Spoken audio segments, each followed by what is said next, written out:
তো গাইস আমরা চলে এসেছিলাম বালসিতে গাজন দেখতে। তো গাজন দেখার সময় প্রথমে যে বানপুরাটা হয় রডটা ঢুকে জীবের মধ্যে ঢুকালো ভাই, ওটা দেখতে কিন্তু তো গোটা রাস্তাটা এভাবে কিন্তু যাবে গাজনতলা অবধি, মানে যেখানে গাজনটা হচ্ছে আসলে বালেশ্বরতলা বলে। বালসিতে এসে দেখতে পাবে তোমরা বালেশ্বরতলাতেই এখন এইটা জিভে করে নিয়ে নাচতে নাচতে যাবে।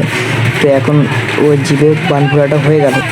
তো এইভাবে এবার ভক্তকে হাওয়া করতে লাগলো। ভক্তকে হাওয়া করার সময় তো দেখতে পাচ্ছ এখন ভক্তি আস্তে আস্তে রাস্তা দিয়ে মানে লাগলো। রাস্তা আস্তে আস্তে নাচটা মানে ভক্তি ভালোই দিচ্ছিলো। তো নাচতে দেখতে দেখতে আমরা সরাসরি চলে যাচ্ছিলাম।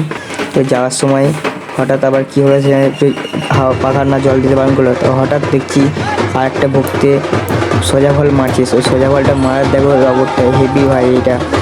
তো এমনি করতে করতে মাথাটা একটু ঠিক করে দিচ্ছিলো। মাথাটা ঠিক করার পর দেখলো যে আবার নাচতে শুরু করে দিল।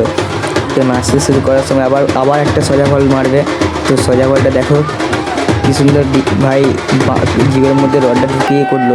তো এবার দিনের আগুন সন্ন্যাসী, তো আগুন সন্ন্যাসীকে দেখার সময় মুখটা যাতে ঢাকা দিয়ে দিল, যাতে মুখটা ভক্ত না দেখতে পায় যে আমি আগুনের মধ্যে হেঁটে যাচ্ছি। তো এরপর আগুন সন্ন্যাসীর মধ্যে হেঁটে চলে গেলো একবার।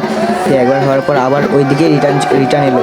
রিটার্ন আসার পর দেখতে পাচ্ছ ভাই দুধ দিয়ে দিল পায়ে, যাতে আগুন ঠাকুরের ঠিক কিছু না হয় মহিমায়।